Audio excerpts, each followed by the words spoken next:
Tako, danes za začetek malenkost drugačen napovednik, da tako rečem. Pozorno prisluhnite, prosim.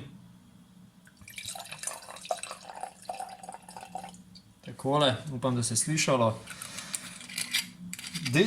Delček oziroma par kapljic rujnega slovenske žlahtne kapljice za zmago, da se primerno proslavi.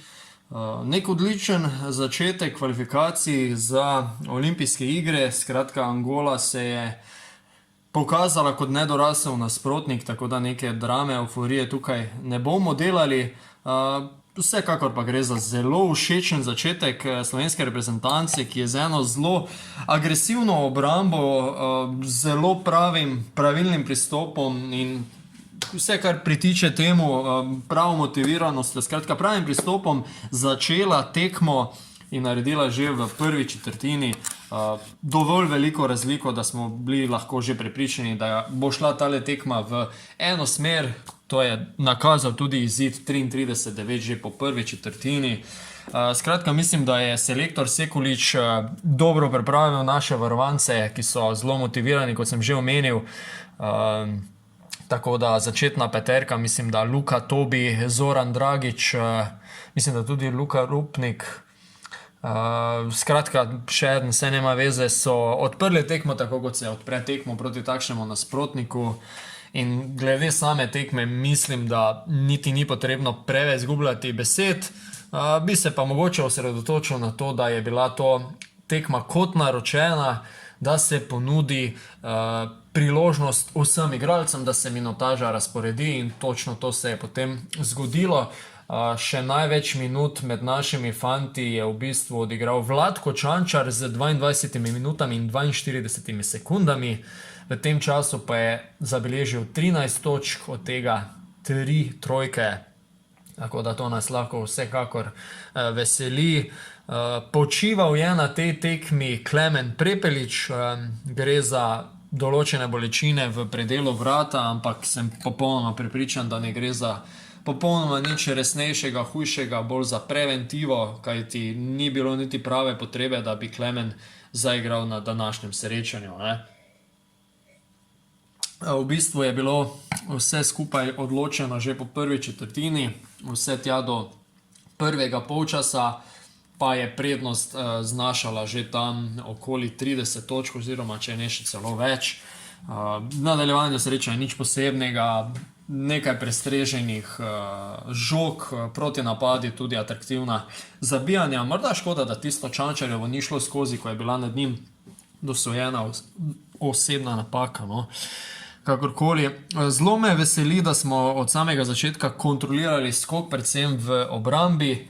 Na koncu smo ga dobili celo z 46-35. Ja, sicer je Angola do konca srečanja 12 skokov pobrala v napadu, ampak to je bilo že takrat, ko se je tekma bila že zdavnaj odločena, no. Tako da nič posebnega. Na drugi strani je samo Moreira dosegal 15 točk, se pravi, nismo pustili dobenega igralca, da se razigra. Medtem ko je Luka Dončić pri nas izbran za MVP-ja srečanja, kar je v bistvu še najmanj pomembno. Dosegal je indeks 26 in sicer v 17 minutah je dosegal 13 točk in pa kar 9 asistenc, še pa zraven 6 skokov. Ja, pa tudi tale podatek ni za prezreti, kar 5 ukradenih žog. Ja, zanimivo. Nikaj. Skratka, prave preizkušnje so komaj pred našimi košarkarji. Že jutri srečanje proti Poljski, da temu rečemo, tole bo že brez pardona prva najbolj pomembna tekma, ki v bistvu že lahko da malo več napram konkurenci odgovorov, se pravi, kje trenutno kotira Poljska. Po do sedaj zbranih informacijah oziroma ogledu srečanj pa mislim, da vse drugo kot zanesljiva uvrstitev v finale ne pride v poštev. Bom pogledal še kakšno tekmo Litve, preden bom dokončno sodil, ampak v prvem srečanju me absolutno niso prepričali. Tako, kaj ste vi videli na današnji tekmi? takšnega, da bi bilo mogoče bolj vredno omembe, kar sem že sam omenil, še mogoče kakšno drugo stališče, kaj vas je mogoče najbolj navdušilo.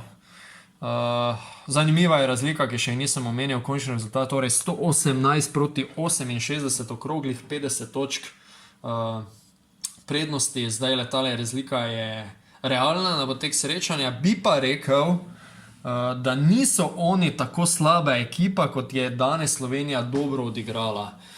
Poljska jih je v bistvu za 19 točk premagala, medtem ko smo jih mi povsem povozili, tako da v bistvu ne gre in ne more iti za neko zelo slabo moštvo, ne gre za to kategorijo reprezentanc, kot je Litva, Poljska in tako naprej, ampak niso oni tako slabi, kot izgleda tale rezultat. Smo pa mi zelo pripravljeni prišli očitno na to prvenstvo, čeprav gre le za prvo srečanje, pa vendar popotnica je dobra.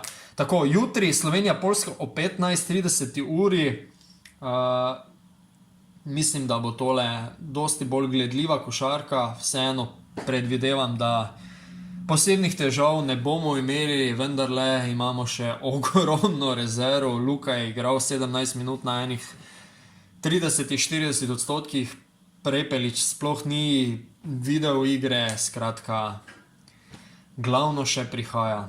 Hvala lepa, da me spremljate, še to Hajlovcev FIBA zaenkrat žal ne dovoli, mislim, da do neke spremembe tudi ne bo prišlo, tako da lahko hitro brišejo oziroma celo blokirajo videe, samo v pojasnilo. Še enkrat hvala, da me spremljate, na zdravje, čin in do naslednjič. Hvala, da ste bili z mano, Gregor sem bil z vami. Lep pozdrav!